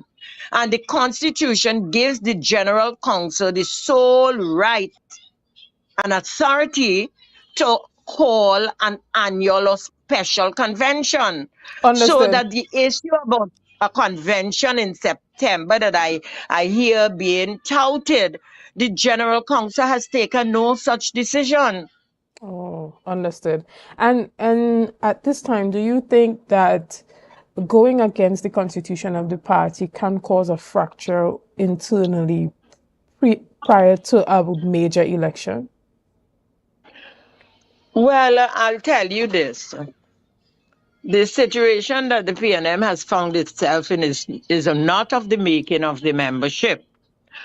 But if the political leader has indicated the intention to resign, then he must know, and everyone must know, that that must trigger the process for the election of a new political leader. It cannot be an appointment. It cannot be, because you see, this party is now under the umbrella of the one-man, one-vote system. So in the past, when the delegate system was in place, then a political leader could have been appointed, and political leaders were appointed over the years. But that system has changed, so that any resignation of the political leader must be dealt with under the one-man, one-vote, where every single member has the right to vote for a leader of his or her choice. So, And Mrs. that Jennifer Batiste cannot premise, be. just for clarity and just to be sure that we're on the same page, you're saying that with the resignation of Dr. Rowley, that should automatically trigger an internal election within the PNM. Oh, absolutely. Okay. Absolutely. But do you think, do you think Sorry?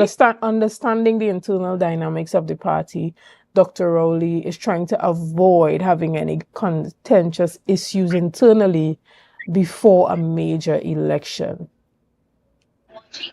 But you see, Chanel, Dr. Rowley is the political leader of the PNM, And therefore, he must know in submitting his resignation that will cause upheaval in the year of election. So then one has to ask the question, why? But he was Why? not clear in indicating that he was resigning as political leader. He was more so very clear in indicating that he's resigning as prime minister. But you see, how could you indicate that you want to leave the politics because you want to spend time with your family and your grandchildren, and all that is fine, but those reasons only apply to the prime ministership? It means, therefore, and moreover, you are not going to take the party into the 2025 elections. Who is going to take us into the 2025 elections? The party must have a political leader, and the political leader is that person who takes the party into general elections. So if Dr. Rowley is not taking us into an election, then he has a responsibility to ensure that we have a political leader who will do so. And therein lies my concern. Who, if you are not taking us in, then the proper thing to do is to indicate, work with the organs of the party, and let us identify, go into our process. Whoever wants to contest the position, contest the position. At the end of the procedure, whomever emerges as the preferred choice by the membership, then all of us have the responsibility to throw our 100% support behind that person. And do you think that this is a way for Dr. Rowley to kind of put his mentee, I should say, before the actual process internally, knowing that Mr. MP Stuart Young may not command the majority support within the party? Do you think this is him somewhat manipulating the process? Well, I have said that anything else that does not follow such a procedure, because such a procedure is the democratic procedure, and any procedure not following those footsteps is a manipulation of the constitution of the party. And I mean, Chanel, I feel very strongly about this issue because I feel very proud that upon joining the PNM, I was the person who, through the Couva South constituency, introduced the resolution for the introduction of the one-man, one-vote system in the PNM. And our political leader at this point in time, Dr. Rowley, we all voted resoundingly for him under the said one-man, one-vote system, so that any attempts to bypass or step aside that process, it is really an attempt to deny the members the right to select their own political leader, and that is wrong. All right, understood. I have always advocated for what is right. If something is right, you will get my 1000% support. But in this instance, it cannot be what is taking place. All right, well, we're going to take a quick break right here, and we're going to be back right after this. So see you soon.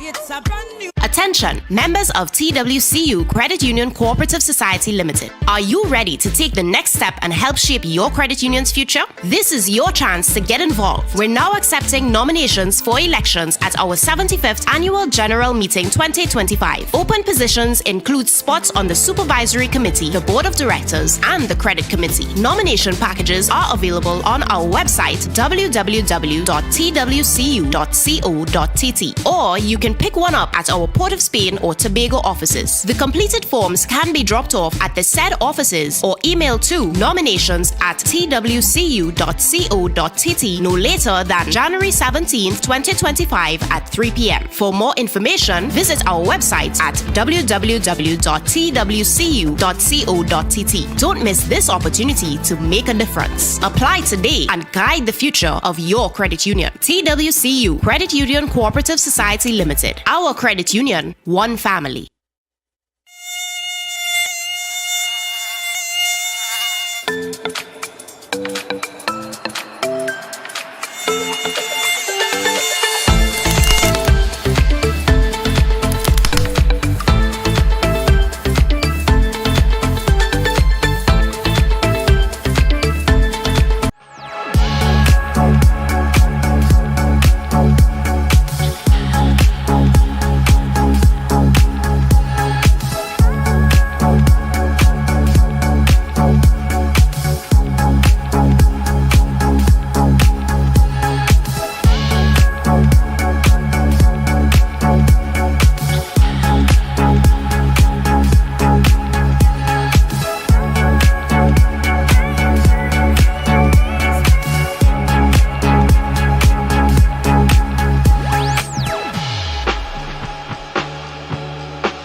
Guys, there are some new developments in housing in Tobago, so it's goat racing time.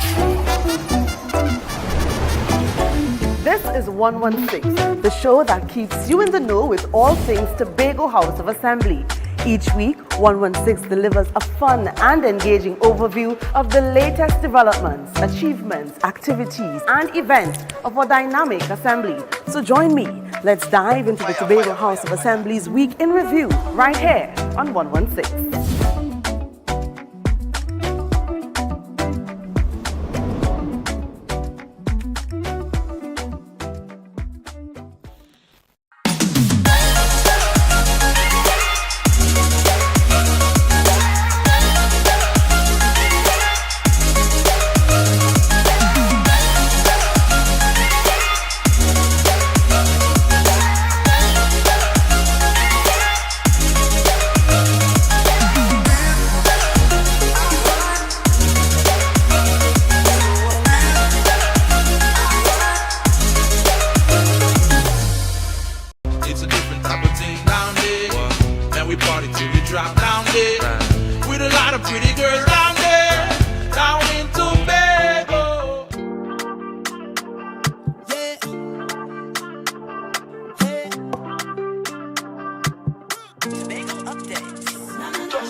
Good morning and welcome back to Good Morning Tobago right here on Tobago Updates.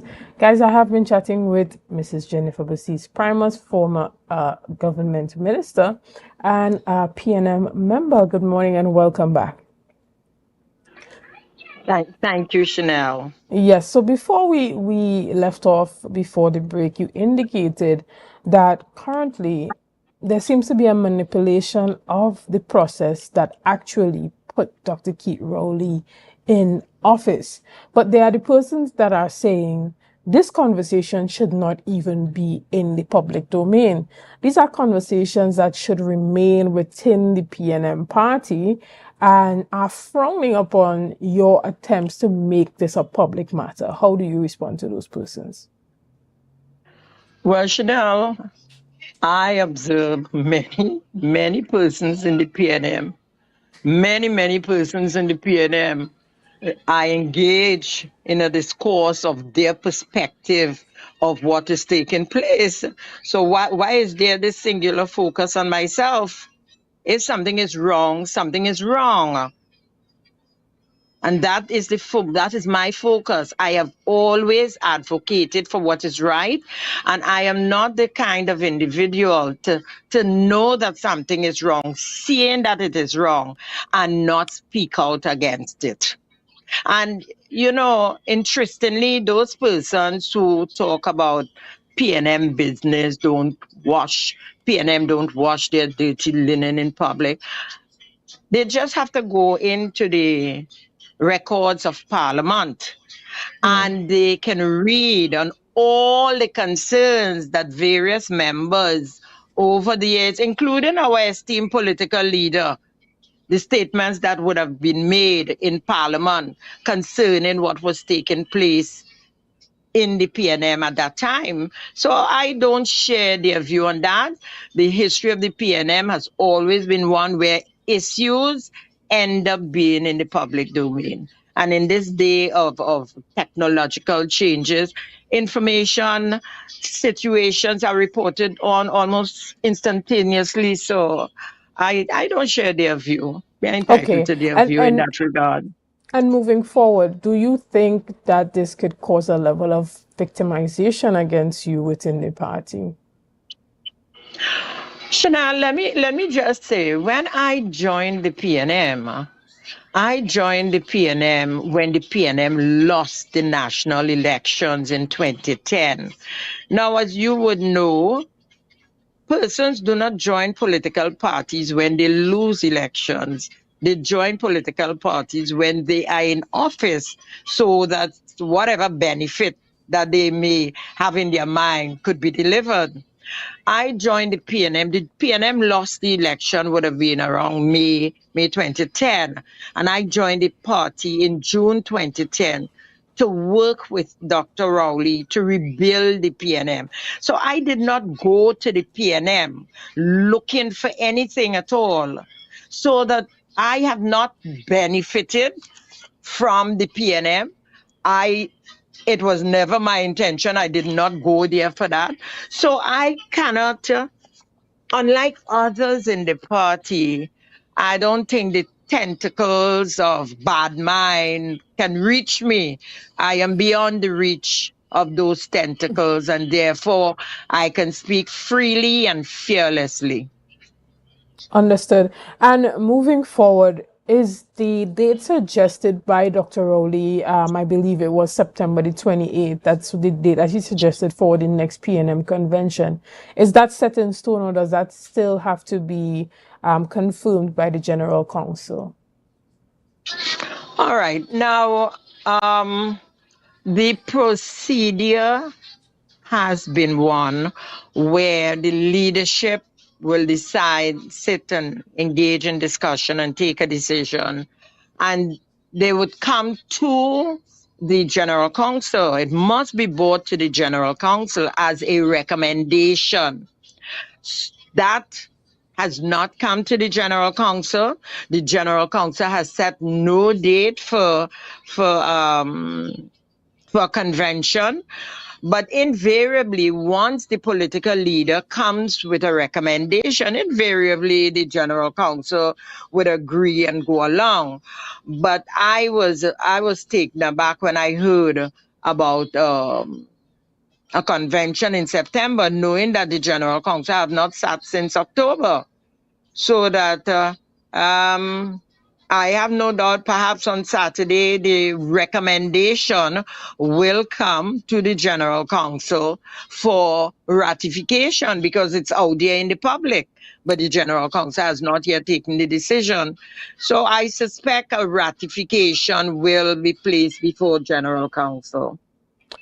Do you feel as though, you coming out and making your stance clear, do you think that you are basically giving information to the opposition that they can use against the party in the upcoming election? What can they use? I didn't put the convention into the public domain. I didn't put a lot of the information in the public domain, but it's there.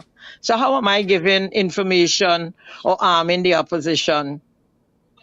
I would reject any such notion. Understood. And there is the idea that persons are more drawn to MP Penelope Beckles as being the political leader. And knowing this is why the transition was done in the way that it was done. Now we see that there was 11-9 vote in favor of Stuart Young. Do you think that these tensions could spill over a bit into the cabinet? Well, I am no longer a member of the cabinet, so I cannot comment on what takes place there or not. But certainly, in any such given situation, I mean, people are human. Relationships may or may not be straight. I was not there. So I don't know what transpired. And I never comment on issues for which I am not armed with the full breadth of the information. So I will prefer not to comment on that situation as it plays itself out, no doubt. And there are some persons who are feeling as though the process and the way things are going are a bit unfair to Penelope Beckles, seeing that she would have worked so hard within the party and was kind of postured by many persons as being their leader that they selected or they want to succeed Dr. Rowley. Do you also feel that she was treated a bit unfair in this process? But you see, I was not there. I don't know what transpired until, until I have the full breadth of information on what transpired. I would prefer not to comment. So perhaps if the information is forthcoming on Saturday, I may be in a better position. But at this point in time, I am like anybody else in the public. I was not there. I don't really know what transpired. Right. And if there are contentions that are looming based on what is happening in regards to this transition, what are you recommending to the party in regards to fixing any internal fractures going into a general election? Well, I have indicated that my concern revolved around the political leadership of the party, where Dr. Rowley indicated he would not be taking the PNM into a general elections this year. And we have to have a political leader to take us into that election.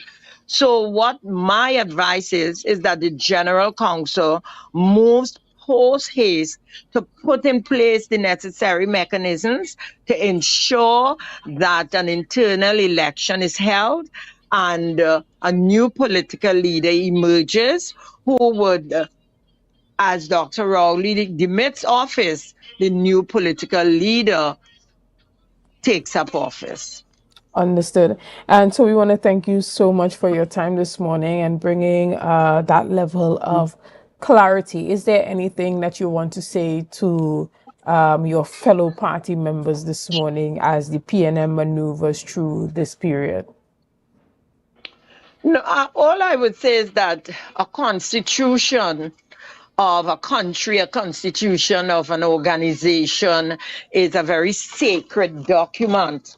And therefore, we must all as members take that into consideration and be ever vigilant that the rights that are enshrined in that document are protected by our constant vigilance to ensure adherence to that constitution. And I pray that God would bless us all, and this year would be a year that would be beneficial to the interests of the citizens of this country, and that we all put our shoulders to the wheel to help take our country into the future. All right. Well, we want to thank you again. Very much, Chanel, for having me this morning. I hope that your day would be an enjoyable one. All right. Same to you guys. We're going to take a quick break right here and we'll be back right after this. See you soon.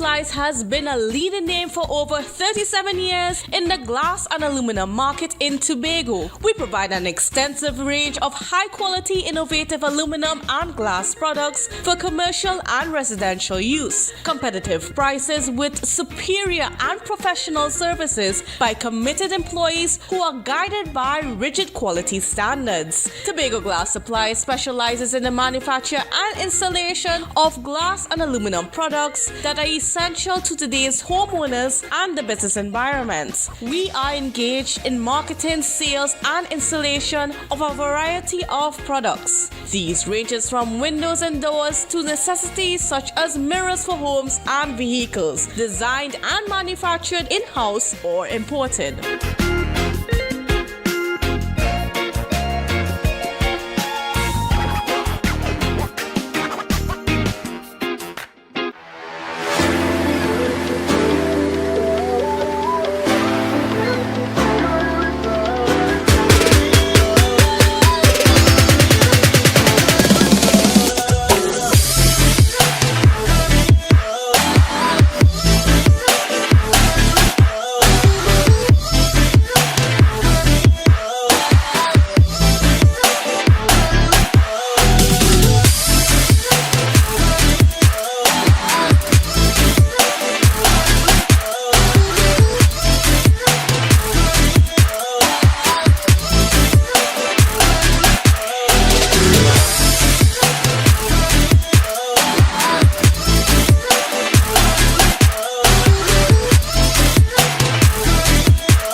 Morning, morning, good morning, morning. Put a smile on your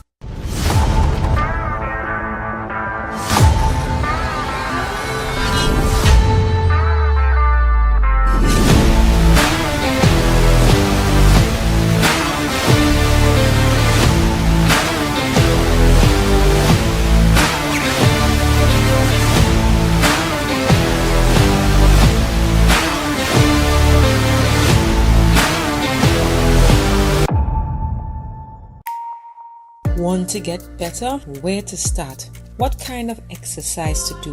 What to eat? How to get restful sleep? Need a doctor to search for root cause? Look no further. Come to Majuba Hill Lifestyle Center Foundation at our Wellness Center in Goodwood, or Food Hub in Darrow Springs, Scarborough, or Doctor's Office in Goodwood and Darrow Spring. Contact 49 Swift 4979 438. Attention, members of TWCU Credit Union Cooperative Society Limited. Are you ready to take the next step and help shape your credit union's future? This is your chance to get involved. We're now accepting nominations for elections at our 75th Annual General Meeting 2025. Open positions include spots on the Supervisory Committee, the Board of Directors, and the Credit Committee. Nomination packages are available on our website www.twcu.co.tt, or you can pick one up at our Port of Spain or Tobago offices. The completed forms can be dropped off at the said offices or emailed to nominations@twcu.co.tt no later than January 17th, 2025 at 3 p.m. For more information, visit our website at www.twcu.co.tt. Don't miss this opportunity to make a difference. Apply today and guide the future of your credit union. TWCU Credit Union Cooperative Society Limited. Our credit union, one family.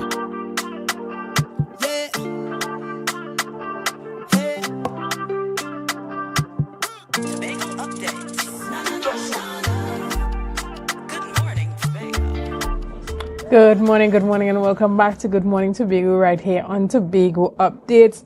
This morning, this is where we wrap up and we say thank you so much for joining us. Thank you for your likes, your shares, and your comments, and all that you have been doing to make Tobago Updates the #1 broadcaster here on the island of Tobago. I hope that you would have a great day, and I hope to see you again on Monday. Have a great day, guys.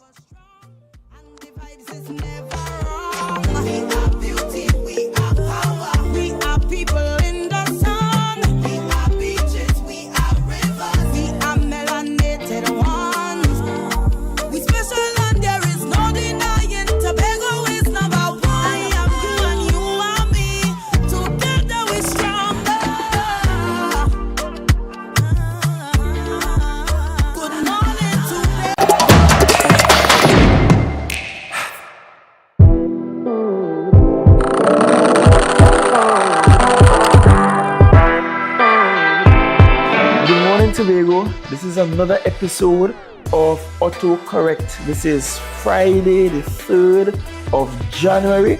It's a beautiful day. Today is actually my daughter's birthday as well. So it's a beautiful day in January. We're over into the new year. The last time we spoke was on Monday. And so we have crossed over successfully into 2025. So Happy New Year. Cheers to a new year. And I want to do this episode of Autocorrect differently. We have been getting quite a lot of engagements as the videos are posted online and as we are engaging through the local television stations, primarily Tobago Updates and Tobago Channel 5. And so this morning I've asked the crew that is behind the camera to pull live some of the questions for me and to simply ask the questions as they pop up across the screen, as they are sent in the messages, so that I could answer some of your burning questions, some of your concerns, some of the misconceptions you might have about this autonomy conversation. And I pledge that ever so often we will pause the regular schedule to actually stop and answer your questions, because we have staff that and they are diligently going through the questions every time you ask, so that we can take copious notes and we can address them, because you too are part of this autonomy conversation. It's not the Chief Secretary just talking to himself.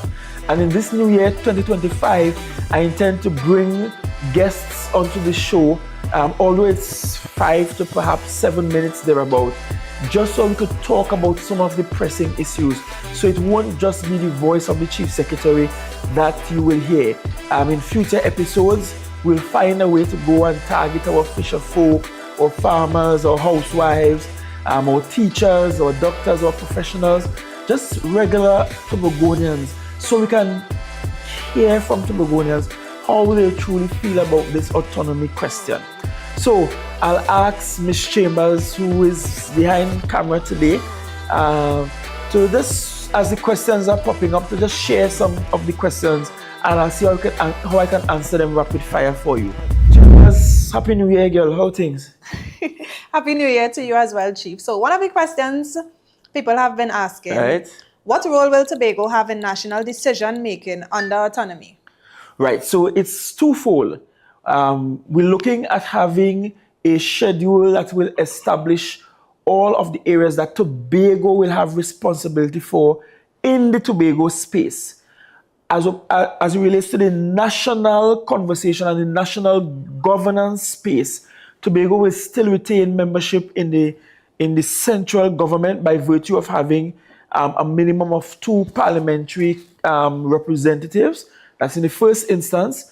Secondly, the bills also suggest, based on what Tobagonians said they wanted, that there should be some areas for concurrence, meaning that some areas of national interest, Tobago should be consulted. We should be part of the conversation.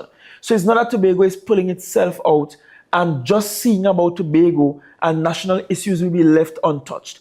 And some of the areas of concurrence will include areas like border security, international relations. Remember, I spoke to you in a previous episode about the possibility of a central government going and make a deal concerning use of maritime space and resources in Tobago waters without Tobago being part of the conversation.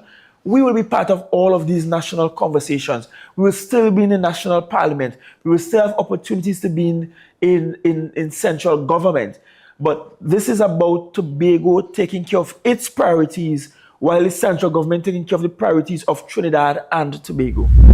We have our next question here. This person wants By the way, Jamal, you're still owing me cake, eh? Just saying, but go ahead. This person wants to know, why is autonomy needed and how does it impact the average Tobagonian?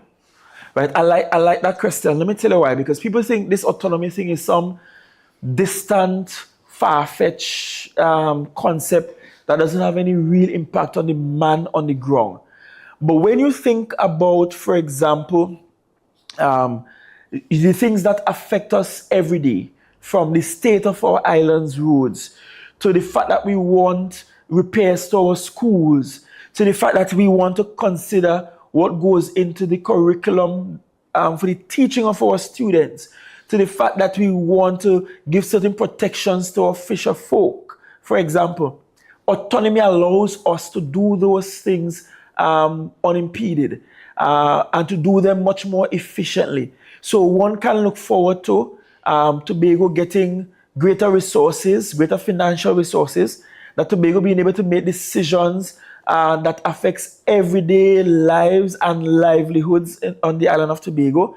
And so the simple things that you take for granted, you could see expansion in terms of delivery and effectiveness in those areas with autonomy. So whether you are a school student, you could see, for instance, a new teacher being able to really give some directions to what you're being taught in the classroom and how that is being taught. When it comes to the average person driving on the roads, you're looking at the fact that teacher will now have increased powers and the financial resources so we could pave the roads faster, we could patch them holes there faster, we could handle all of these things in a much more efficient manner. So it actually impacts everyday living here in Tobago. Okay, now this question has been asked repetitively in this space. Autonomy allows Tobago to shape its development, but how will the island maintain a cooperative relationship with the central government? Well, in the same way that as a country, Trinidad and Tobago, we are a sovereign territory, but we have friends in other countries. We have existing excellent relationships with other countries. I don't see anything changing between Tobago and Trinidad in that regard. In the same way you go to the UK and you effortlessly travel between London and Cardiff, Wales, or Scotland, that is expected to continue. Greater autonomy doesn't mean that Tobagonians or Trinidadians will all of a sudden require a passport to travel to the next island. It doesn't mean that automatically the cost of the airfare will just go up, because we remain one country as a whole, and the cabinet of Trinidad and Tobago will remain the cabinet of Trinidad and Tobago.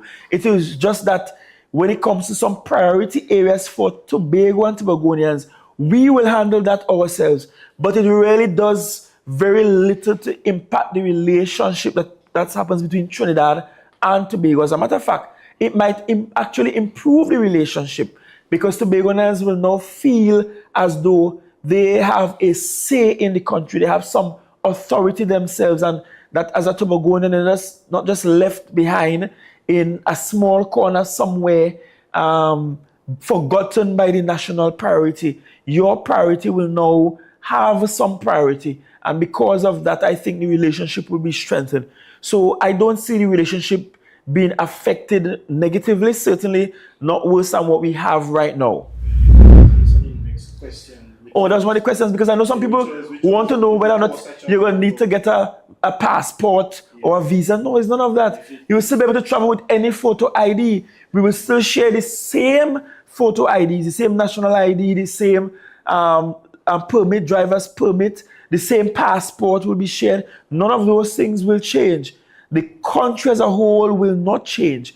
What will change is that Tobagonians will now be given its fair share in terms of governing itself and also being able to ensure that the Tobago priorities are priorities that are actually handled. So I think the relationship will actually improve, and I think Trinidadians will feel proud to come to an improved Tobago, a Tobago that is superior to the one that exists now, and so on. When will we achieve autonomy? Now, we should have had that a long time ago, and it's difficult to put a timeline on it. And that's why even in my New Year's message, I have asked Tobagonians to keep at it, to keep the fight. Now, if you think about it, we had, as a people, several years of slavery. But if slaves felt like, look, we will never ever get freedom, so we will never ever fight for any freedom, it means that Tobago would have never had a single slave rebellion. It would mean that Sandy the slave wouldn't rile up people to fight against an oppressive system. So you can't view it from the perspective that this thing taking long to come, so it's better give up. No, it's not time to give up. Good things come after a long fight. The hotter the battle, the sweeter the victory. And for those of us who are Christians and coming out of this Christmas season, we very much should have appreciation for a Messiah coming at his own time, on his own timing, and waiting patiently. And I'm saying to Tobagonians, while we cannot put a time frame on when it will happen, it should not stop us from putting our shoulders to the wheel and putting in the work that is necessary and advocating until we get the autonomy that we deserve and what is rightfully ours.